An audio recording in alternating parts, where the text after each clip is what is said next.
Hello, everyone. Welcome back to Everyday English Learning, the place for real English and gentle conversations. Hey there, I'm Jake. And I'm Lily. Today, we are exploring the messy reality of a normal morning routine. Reality is definitely the right word for it. Right? We always see these perfect morning videos online. Exactly. You know, waking up at 5, going for a run, and making a beautiful breakfast. While the rest of us are just trying to find our shoes. Yes, that is my real morning routine, just looking for my keys and rushing out the door. That happens to so many of us.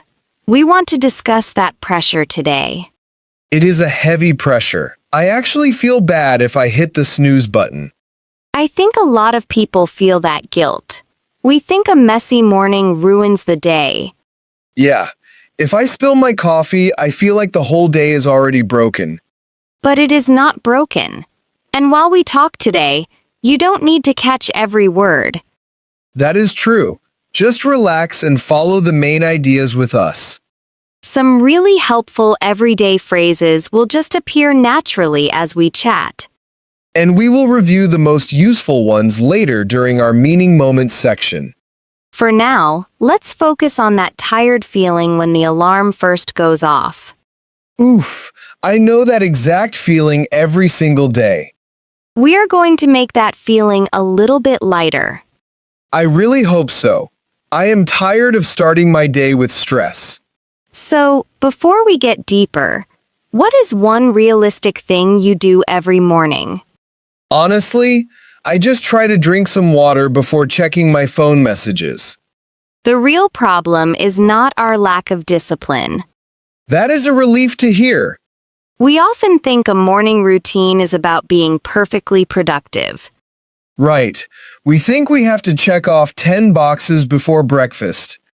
But the true goal is much simpler than that. What is the true goal then? It is just about setting an anchor for your day. An anchor? That sounds a bit heavy. I don't mean a heavy weight that stops you. Oh, I see. What do you mean? Think of a small boat resting on the water. Okay, I am picturing the boat. If you do not drop a small anchor, the water just pushes the boat around. The boat just drifts wherever the wind blows. Exactly. And your morning is just like that boat. That makes a lot of sense. If you wake up and immediately look at work emails, you are drifting. Wow, that is exactly what I do. The emails push your mind around before you even stand up. Yes, I feel completely scattered when I do that. That is a great word. Scattered means your attention is pulled everywhere. I definitely feel scattered when I rush. So, the morning routine is just a small anchor to keep you steady. It sets the tone for the rest of the day. Yes, it sets the tone. It decides the general mood of the day. I guess drinking water is a tiny anchor for me. It is. It is one small action that you control.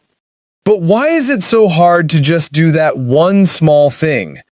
Because society tells us that small things do not count. We feel like we need to do a 1-hour workout for it to matter. And when we do not have an hour, we do nothing at all. That is the exact friction right there. Let's look at the very first moment when the alarm rings. I usually just hit snooze. I press the button to sleep more. And then we wake up feeling guilty, right? Yes, I feel like I am already behind schedule. But hitting snooze is just a habit. It is not a moral failure.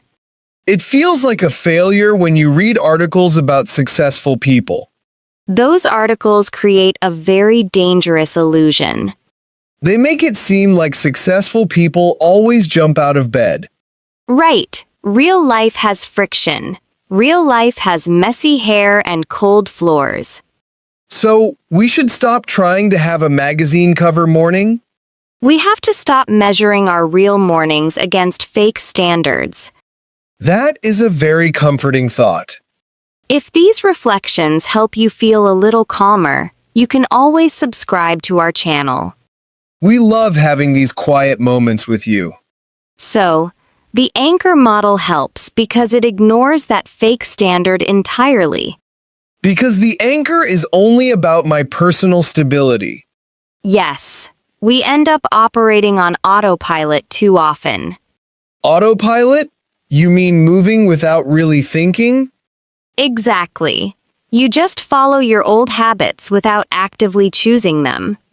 Like grabbing my phone while my eyes are still half closed. Or drinking cold leftover coffee while staring at a busy screen. Oof. You just described my typical Tuesday morning perfectly. It happens to all of us. The anchor simply pauses the autopilot.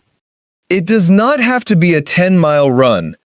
It just needs to be a choice you make for yourself. Before the world makes choices for you. That is a beautiful way to say it. I am realizing that my phone usually makes the choices for me. The screen lights up, and suddenly, you are reacting to someone else's emergency. And then my heart beats faster before I even leave my bed. That is exactly why the small anchor is so powerful. Even if it is just making a cup of tea in silence. Yes, making tea proves that you are in control of the morning. I like this idea. It feels much more forgiving. It takes away the pressure of being perfect. Because a boat does not need to be perfect to float. It just needs to stay in a safe place until it is ready to move. I feel a little better, but it still sounds difficult to actually change my habits. It is difficult. Changing a habit always feels uncomfortable at first. I just know my own pattern. I will try this tomorrow and fail. Let's explore that pattern. What usually happens when you try to change? I promise myself I will not touch my phone before breakfast. That is a big promise. How long does that usually last? Maybe 2 days. Then I wake up, see an unread message, and open it. And once you open one message, the anchor is gone. Yes, I sit on the edge of the bed and scroll blindly for 20 minutes. Scrolling blindly is a great phrase for that feeling. I am not even reading carefully. I am just staring at the screen. That is the friction of modern life. Our phones are designed to pull us. So when I fail on the third day, I just give up completely. That is what we call an all-or-nothing mindset. All or nothing? You mean it has to be perfect, or it equals 0? Exactly. You think that one mistake ruins the entire new habit. I do think that, if I look at my phone, the morning is ruined. But that is the nuance we need to discuss today. What do you mean by nuance here? The reality is that you will mess up. You will grab the phone sometimes. That is not very motivating, Lily. It is not supposed to be motivating. It is supposed to be realistic. Okay, I appreciate the honesty. So what do I do when I mess up? You just catch yourself. You notice what you are doing in that moment. And then what? Do I just put the phone back down? Yes, you put it down next to your coffee mug and start again. Just like that? I don't need to feel angry at myself? Anger does not help you. It just makes your morning feel heavier. That is true. But what if I oversleep and have absolutely no time? Let's imagine that messy scene. Your alarm did not go off today. Yes, I have exactly 10 minutes to get dressed and leave the house. The old all-or-nothing mindset would say the morning is already destroyed. Right, I would probably run around the house feeling completely stressed out. You would skip the water, skip the quiet moment, and run out the door. And I would feel anxious for the rest of the morning. Because the boat has no anchor, it is spinning in the storm. So how does the anchor work when I am already running late? The anchor just gets smaller. How small can it get? It can literally be 30 seconds. 30 seconds? What can I possibly do in 30 seconds? You can stand in the kitchen and drink 1 glass of water slowly. While I am panicking about being late for work? Yes, you drink the water and calmly accept that you are running late. That sounds almost impossible when my heart is racing. It is very hard. But those 30 seconds break the panic cycle. I guess taking 1 deep breath is better than 0 deep breaths. Exactly. And we see this same pressure in language learning too. Oh, I know this feeling well. Studying English can feel very overwhelming. How does that pressure show up for you with English? I tell myself I need to study grammar for an hour every morning. And what happens on a busy Wednesday when you only have 5 minutes? I skip it. I tell myself 5 minutes is not enough time to learn. Then Thursday becomes busy, and you skip it again.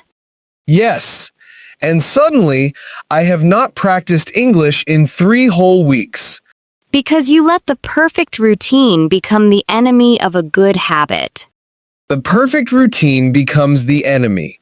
Wow, that hits hard. It happens to so many learners. We demand perfection instead of consistency.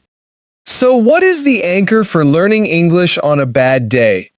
It could be listening to one short podcast while you make your coffee.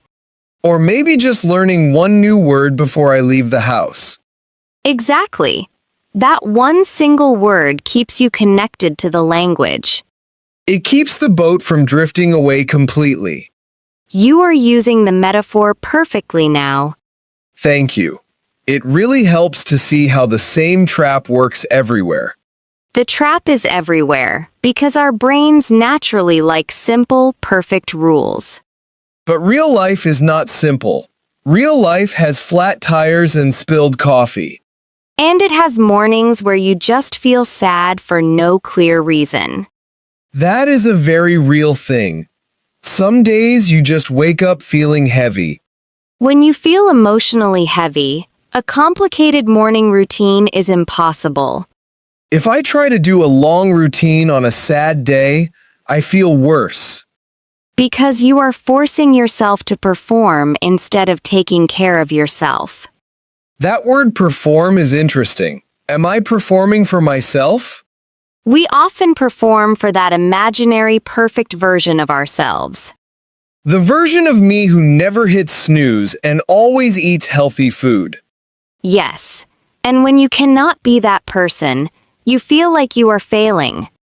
So on a heavy day, the routine needs to be extremely gentle. Very gentle. The anchor on a sad day might just be making the bed. Just pulling the blanket up so the bedroom looks a little cleaner. That is enough. It is one quiet action that says your environment matters. That is a huge mental shift. The routine is not a test I have to pass. Exactly. The routine is not a test you have to pass. But I definitely treat it like a strict boss. Let's look at that contrast. A bad routine tells you what you must do. It just gives orders. Drink this, run there, read that. And if you fail those orders, the boss gets angry. Yes, I am the angry boss in my own head. But a healthy routine simply asks what you need today. What I need? That is a very gentle question to ask at 6 a.m. It changes everything. It means your morning can be flexible. Flexible sounds nice, but I secretly worry about that word. Why does the idea of flexibility worry you? Because if I am too flexible, I might just stay in bed until noon. That is a very fair caution. We have to be careful there. Right, I still need to go to work and pay my bills. Giving yourself grace does not mean giving up completely. Giving yourself grace? That is a beautiful phrase.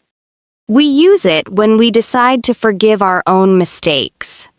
So I give myself grace when I oversleep, but I still get up. Exactly. You still need a baseline. What exactly is a baseline in this situation? It is the absolute minimum you do to feel like yourself. The bare minimum, like my 1 glass of water. Yes. That water is your non-negotiable step. Non-negotiable? Meaning I cannot skip it? Right. You negotiate with the long workout, but not the water. I like that. It protects me from that all or nothing trap. Because the baseline gives you a quiet victory every single day. Even on the heavy days when I feel completely scattered. Especially on those days. You just do the baseline and move on. I often hear people say you have to hit the ground running. Oh, I hear that phrase everywhere in the business world too. It means you wake up and immediately start working fast, right? Yes, it means starting the day with maximum speed and no rest. Corporate culture loves that kind of aggressive energy. They want us to reply to emails before we even brush our teeth. But it is a terrible way to live every single day. No one can do that. If you sprint every morning, you will crash. So, we should walk before we start running. We should just stand still for a minute before we start walking. Just stand in the kitchen, hold the coffee mug, and breathe. That is the mature insight here. The calm morning is not lazy. It actually feels stronger than rushing around in a panic. Rushing is just reacting to the world's stress. And taking a quiet moment is choosing my own pace. You choose your own pace, even if it is just for 5 minutes.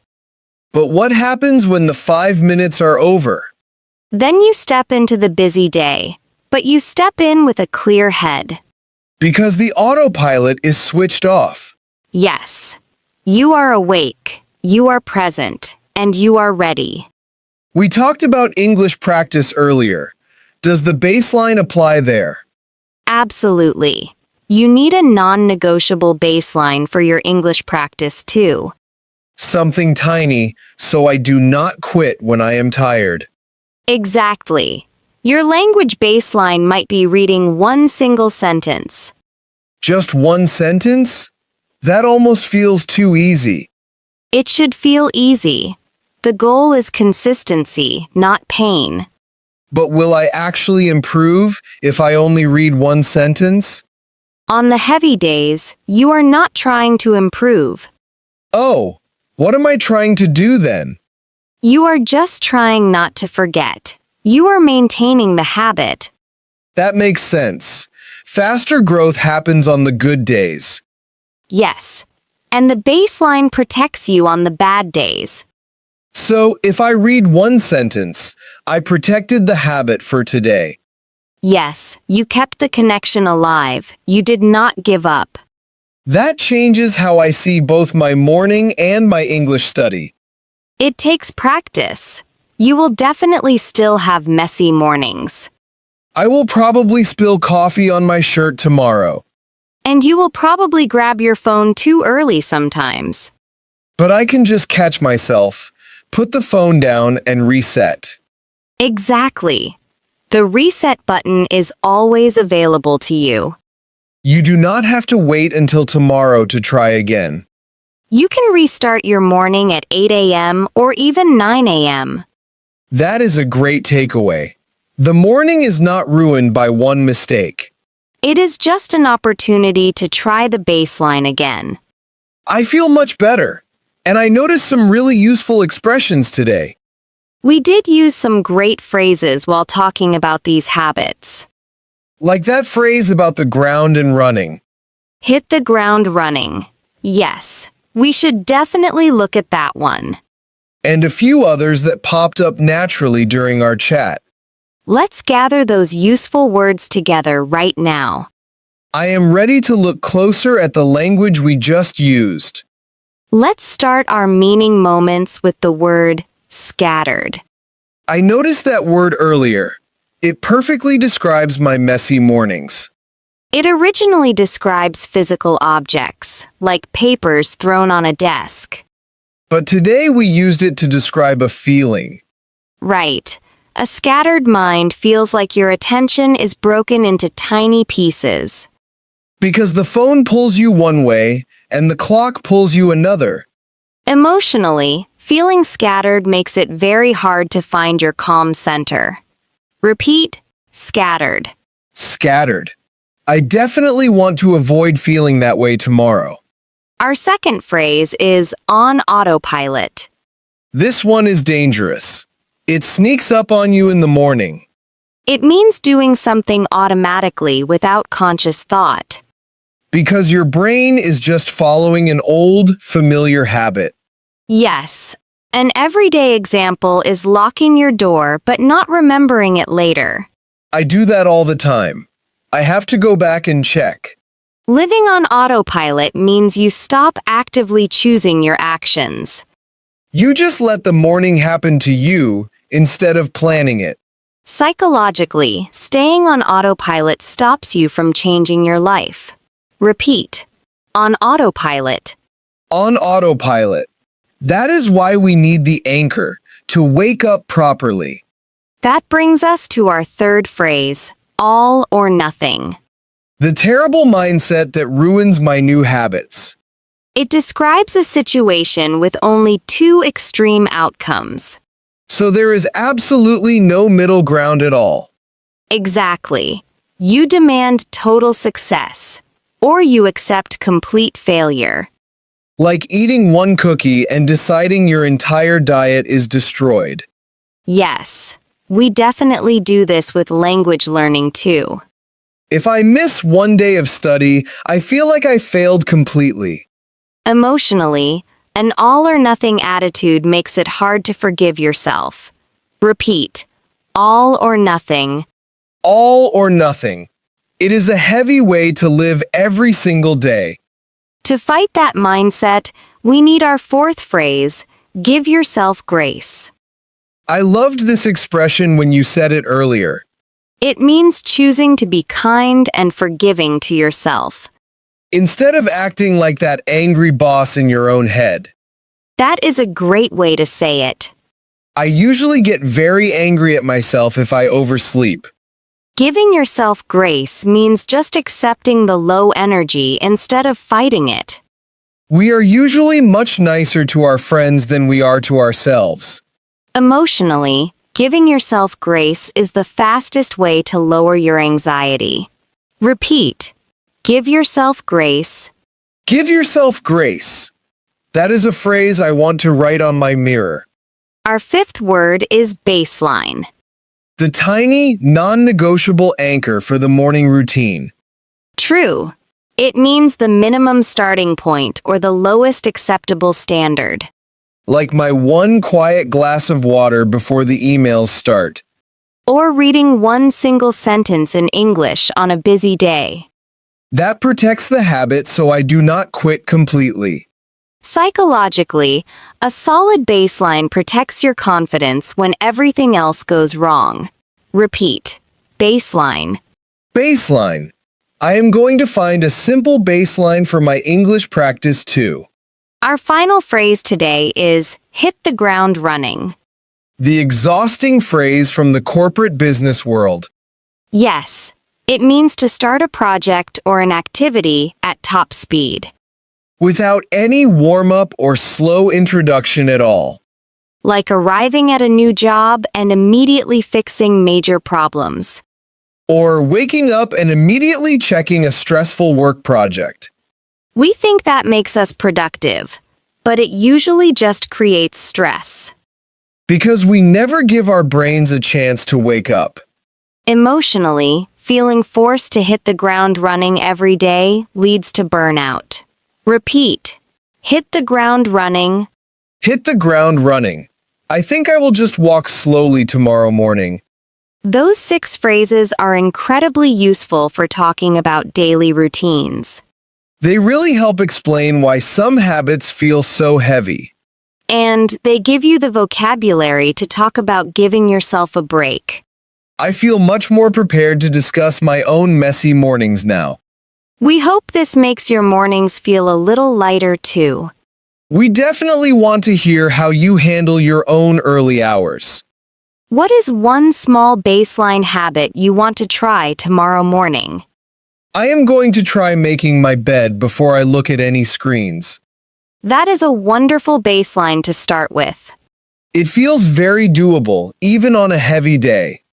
And that is the whole point of our conversation today. We really do not need a perfect routine to have a good day. You just need one tiny anchor to keep your boat steady. That takes away so much of the pressure I usually feel. The morning is just the beginning, not a test you have to pass. So if you mess up tomorrow, just hit the reset button. Exactly. Just try to find one quiet moment before the noise starts. We hope this makes waking up feel a little bit lighter. Let us know what your tiny morning anchor is going to be. We love reading about your real lives and your progress. Thank you for spending this time with us today. It is always a pleasure to practice real English together. You have been listening to Everyday English Learning. Remember to give yourself a little grace when the alarm rings. I'm Lily. Have a calm and gentle morning tomorrow. And I'm Jake. Take care, everyone.